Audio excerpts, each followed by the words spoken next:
welcome to Turn the Page, the official podcast of the Syosset Public Library.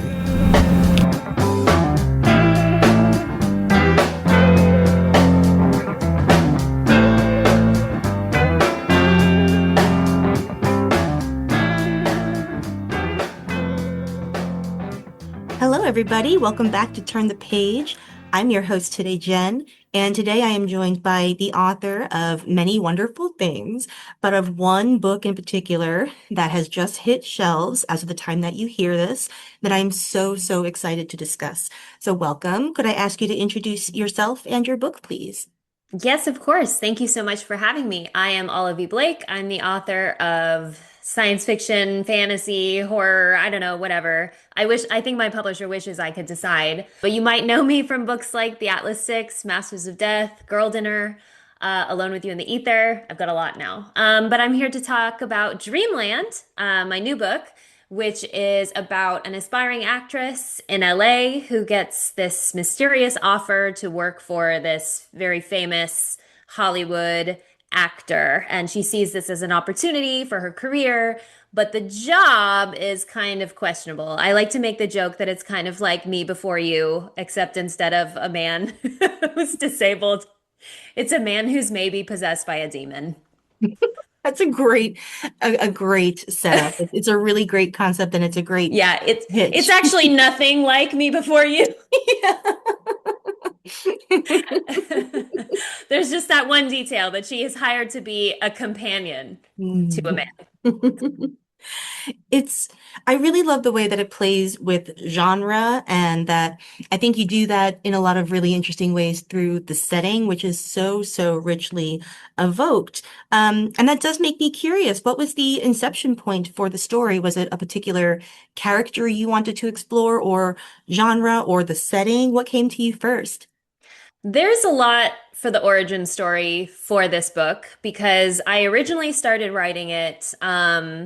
Got to really go backward in my career. I've had a strange one where I got my agent and my first traditional publishing book deal for a young adult novel, My Mechanical Romance, which I wrote under my young adult byline, Alexine Farrell Fullmouth.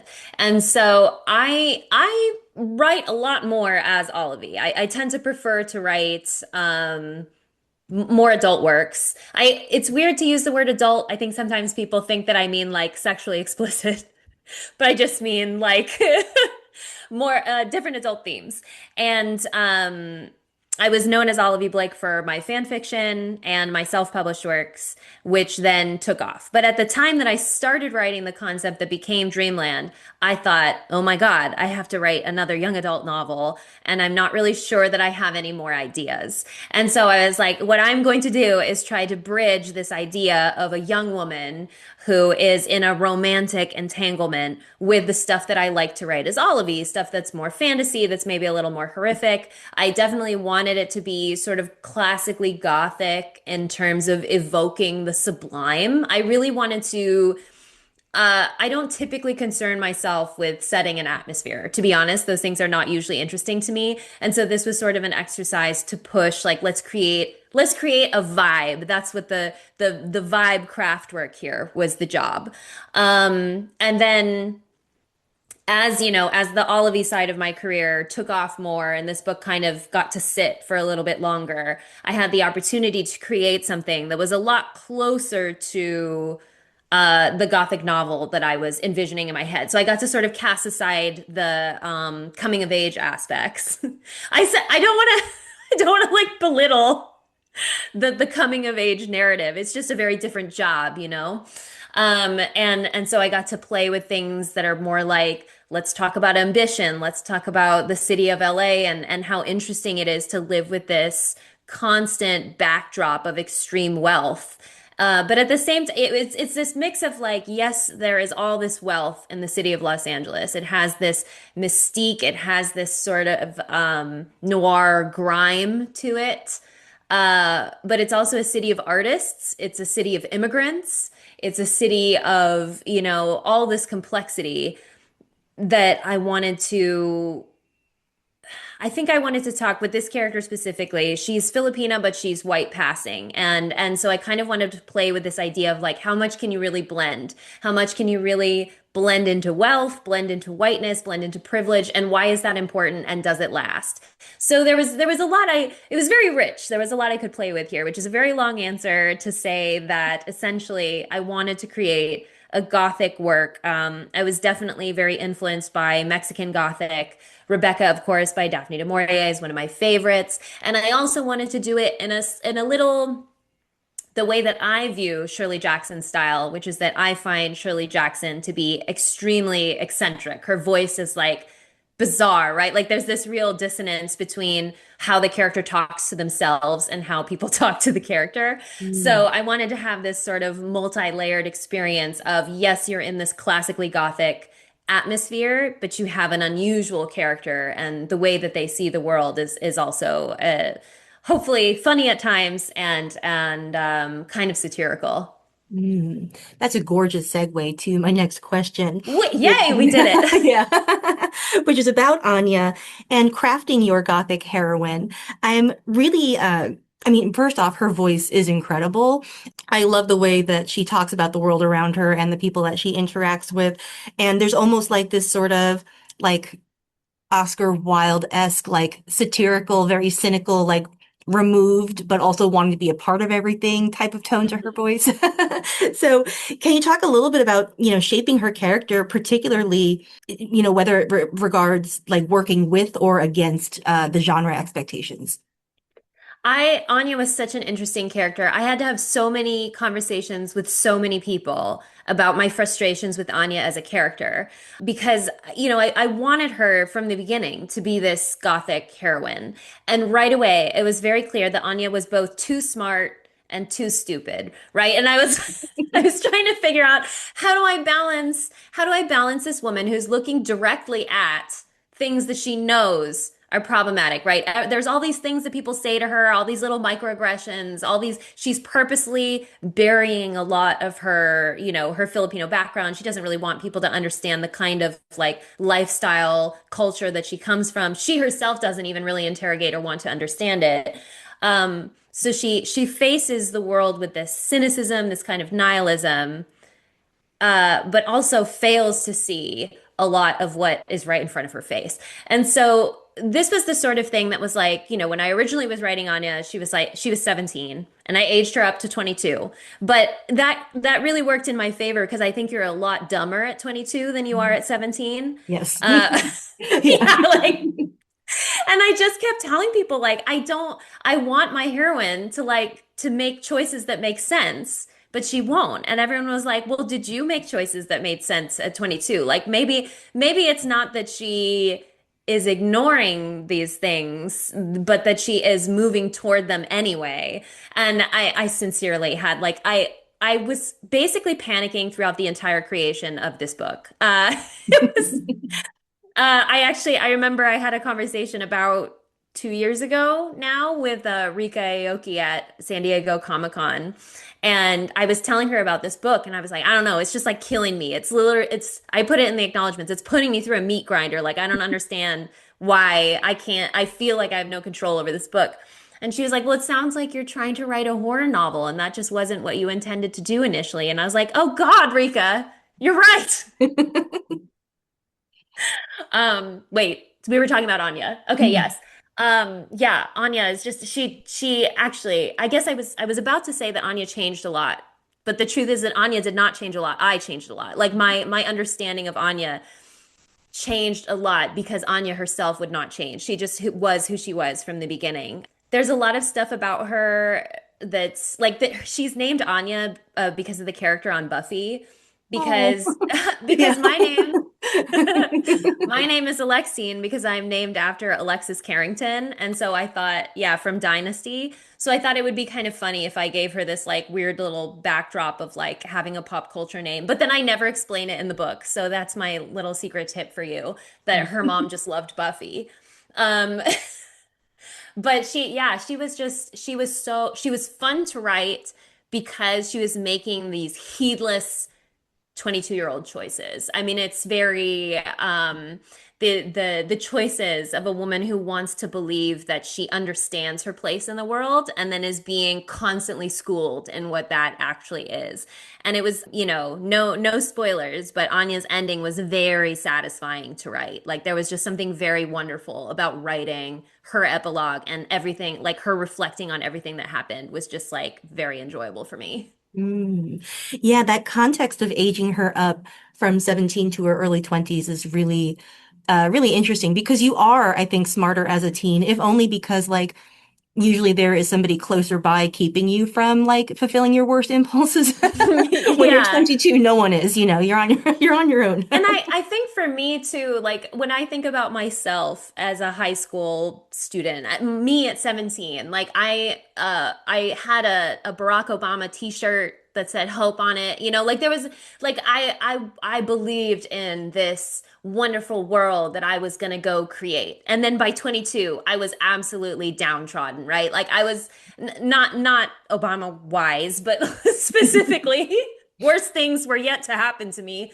But but in terms of my like grasp of my place in the world, I mean those like early 20 years are very humbling.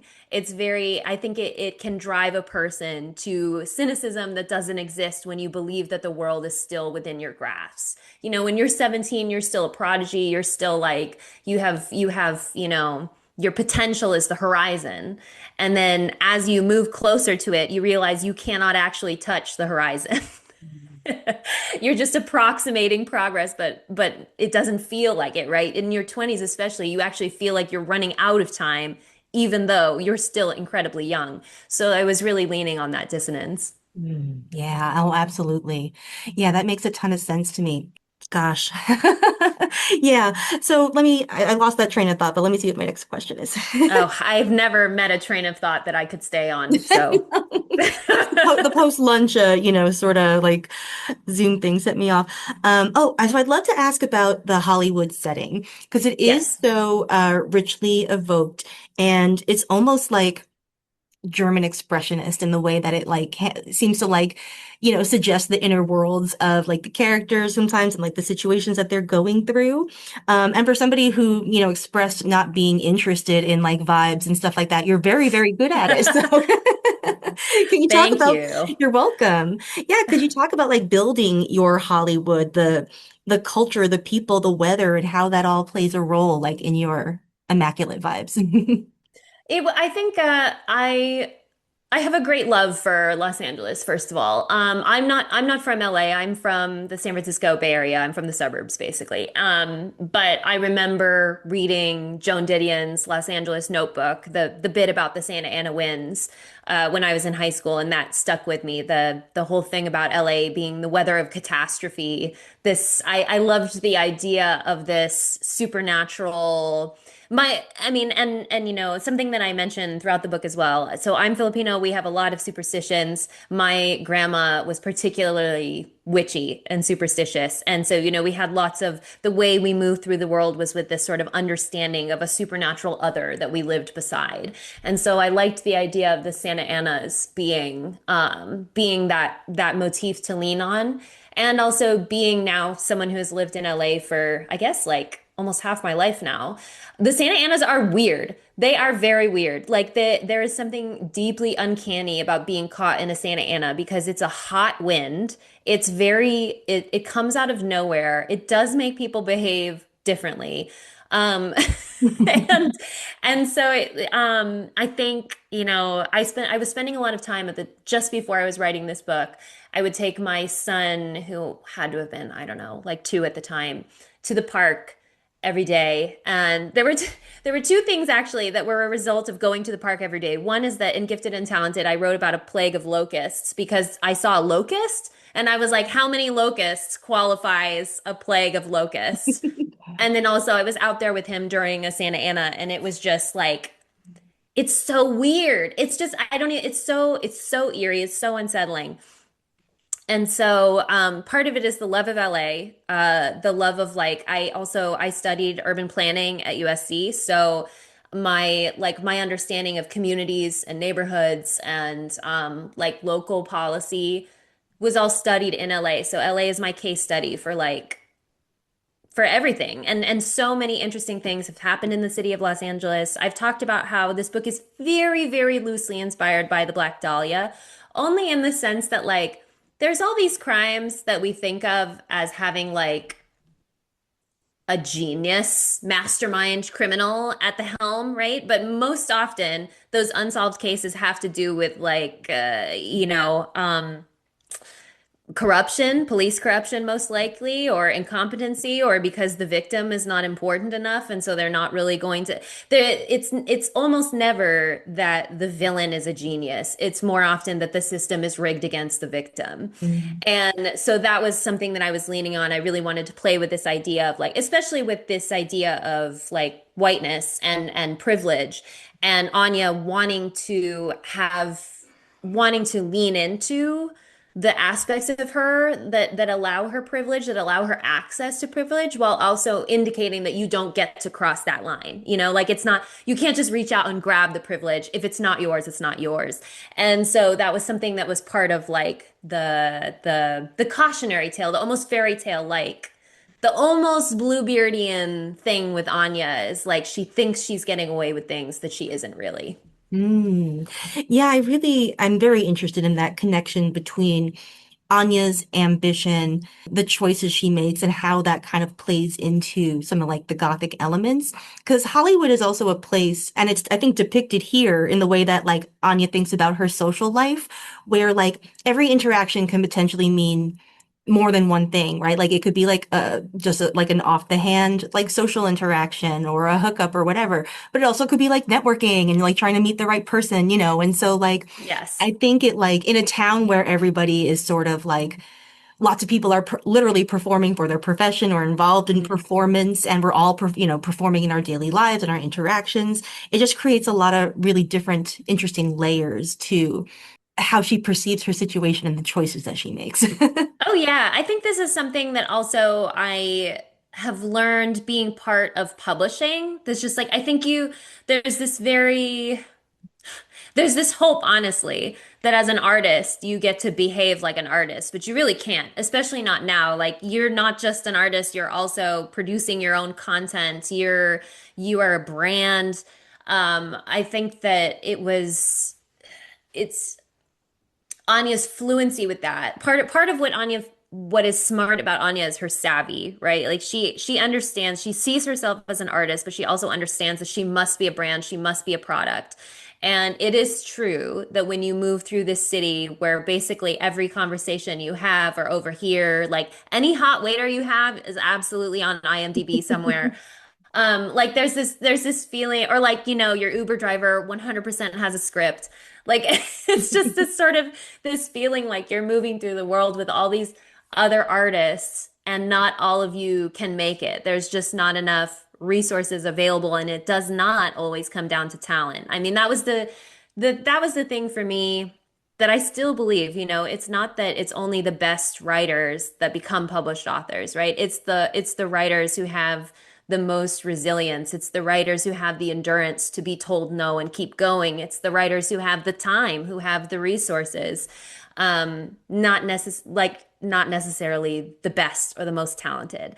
And there's an unfairness to that Anya is really, really willing to leverage. I think she's just like, I understand the realities of this career and what it will demand of me and of my personality and of my willingness to do most things. But at the same time, it's really tapping into that artistic appetite, that feeling that's like, I will do anything. I will, you know, if I die trying, then at least I died trying like this.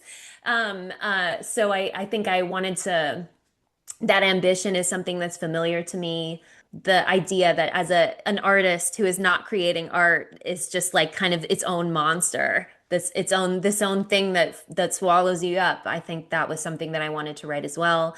We haven't talked about Jude at all. Mm. Jude is the other character, the man to be companioned, as it were.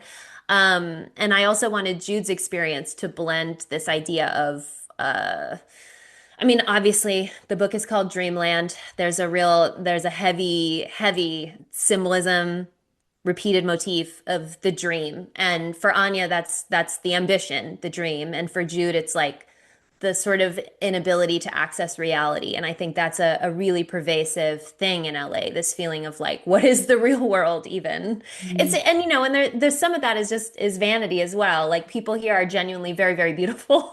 Yes.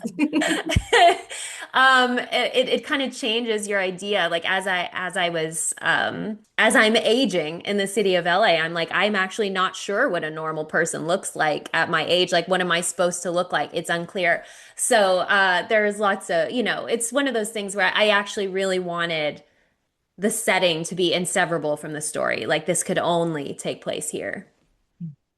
Yeah, and I think the connection to the loosely adapted Black Dahlia murders does create that sort of gothic sense of hauntedness, because like in LA, you often are like you are living next to the ghosts of those who didn't make it, who like you are Hmm. watching on your ascent, like in the grimmest like image possible. I was sort of reminded of like, like if you're climbing Everest and passing, like the people Yeah, the who didn't bodies. make it, right? Yeah. Yeah. Yeah. Hmm. Yeah, I think that, there's probably a version of Anya if she was a little older where like the girls that are in audition rooms with her are just like marrying rich men and and it's just like sort of hanging up the dream. But it was nice to write Anya knowing that would never be Anya.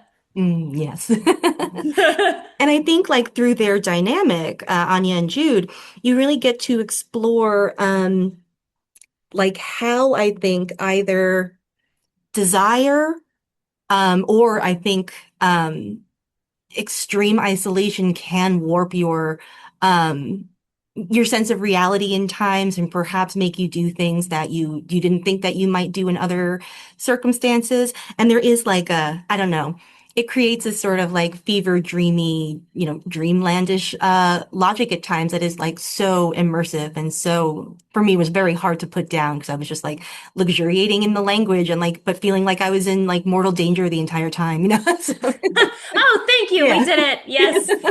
I definitely was trying to achieve a feeling.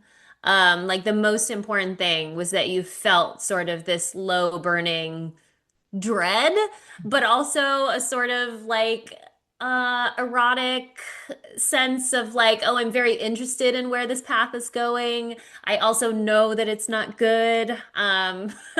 This book is very much vibes. Very much I think you have to also trust me a lot as you go through this. Just trust me that I'm taking you somewhere.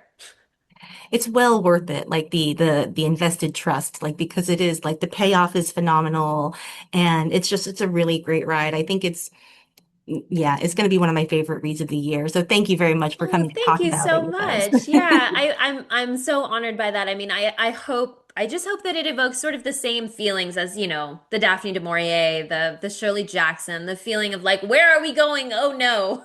Yeah. And I hope you enjoy that. I personally enjoy that feeling, so I hope Yeah, you that do like, oh, too. sexy, but like Oh, yeah. sexy, but don't. Yeah. Oh God. Totally. My last question is about the audiobook version, which I know has a Mm. multicast production and sounds absolutely beautiful. To what extent did you participate or witness that? Like, what is it like to be like, do you know what it's like to be a part of that kind of production? So I work with Steve Wagner at Macmillan Audio. He does all my audiobooks, and we have a really good relationship. I think that I'm very fortunate because I have this sort of cushy situation with Tor and Macmillan Audio that like I get to work with the same people over and over. I get a good amount of trust. I get, I think, a little bit more trust than the average author in terms of like who's the right voice for this. Like for Anya, I specifically requested two voice actors who had done a lot of work for me before. I consider myself very, very blessed to have such close access to Steve West. You might also know him as Shane East. He Mm. played quite a small part in Dreamland, but it was important. His vibes are important. And then I'm allowed to do kind of cheeky things from time to time. So Dreamland is a book that breaks medium a lot. Like it becomes a play or a script sort of at a whim. Well, definitely, certainly at a whim, my whim. And the, because I wanted to blend this idea of Hollywood and the feeling that all of this is also kind of a film that you're watching. And so the beginning of the book has film directions and like stage notes. And so my producer and I agreed that we thought it would be funny and sort of breaking the fourth wall if the director's note came from me, that like I am literally directing this novel. So I'm there for like just a little bit. I'm a voice for literally two paragraphs and I recorded it on my phone in my closet. Like it was very fun to do, but there's also like there's the repeated through line of the Greek chorus representing the deaths, the women who have been victimized in the past who maybe don't get names. Like the Black Dahlia, not too many people know her name. And that's someone whose name people do know. There's lots of, corpses who precede her that don't get named in the news. And so I liked this idea of sort of like the Greek chorus of nameless female victims. And so Steve got three different actresses to record in the booth to do it live to like feed off of each other. I mean, it's just like I really love the way audiobooks have become this very artistic production. It's such an honor to be part of it. I think it's going to be an incredible audiobook. We have really great actors. Yeah, it's Fidel Capistrano and Max Myers doing the main roles. And yeah, it's so wonderful every time to get to have even a little bit of like, oh, how should we do this? I get so excited every time when I get my producer in my inbox being like, let's talk about how we do this audiobook because this was a great one. Yeah, it sounds like so much fun. And it does, I think, work so well for something, as you say, that really plays with structure and fourth wall breaking. I love a Greek chorus. So, like, when I opened the book and that was like the first thing I saw, I was like, yes, like, this is for me. Yeah, I was the play Eurydice by Sarah Rule was definitely an influence on the way that I structured the beginning of this book and the adding of the director's note and this idea of like I'm going to tell you how to envision this romance as if I'm standing backstage. That was definitely an influence as well. Hmm. It's fun to play with like those layers of remove from the characters too, because sometimes you are, literally inside their heads, and then you enter a space where they are being directed and are perhaps not even real. So it is like in a very clever way, like pretty gothic. Yeah. Yes, I was really trying my best. I was definitely writing this as an homage to many, many different things. Nice. What is next for you? I know you're deep in promotion, but are you writing right now? I am writing. I'm writing very slowly, which has been frustrating to me. I have mentioned to many people that I'm working on something so slowly, and they're like, "Oh, is it because in this industry you feel like you're always being chased down?" And I was like, "Yes, that's it. Every Tuesday I get an email about all the new books that are out, and I'm like, "Oh God."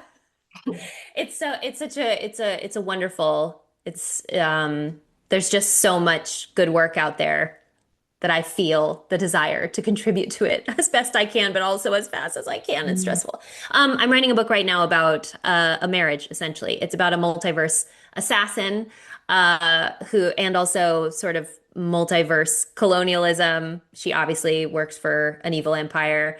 Uh, and her husband has no idea about any of this until they have to go on the run. But I really wanted to write a book about an established relationship. I think romance is a wonderful thing, but most romance revolves around the feeling of falling in love or falling back in love, or and I wanted to write about something that's like they start in love, they stay in love, they end in love, which is admittedly its own challenge because I still have to hook the audience somehow. So, multiverse stuff, murders, whatever. The next book I have coming out, I think the next book immediately coming out will be the second volume of Clara and the Devil, my graphic novel that I write with Lil Kimura. And then my next standalone novel, which I think is going to be August 2027, is called Euphoria! Exclamation point. And it is a dystopian satire. It's kind of like imagine that the Hunger Games are happening, but they're just happening in the background while this Oxford archivist goes about his life. Sounds amazing.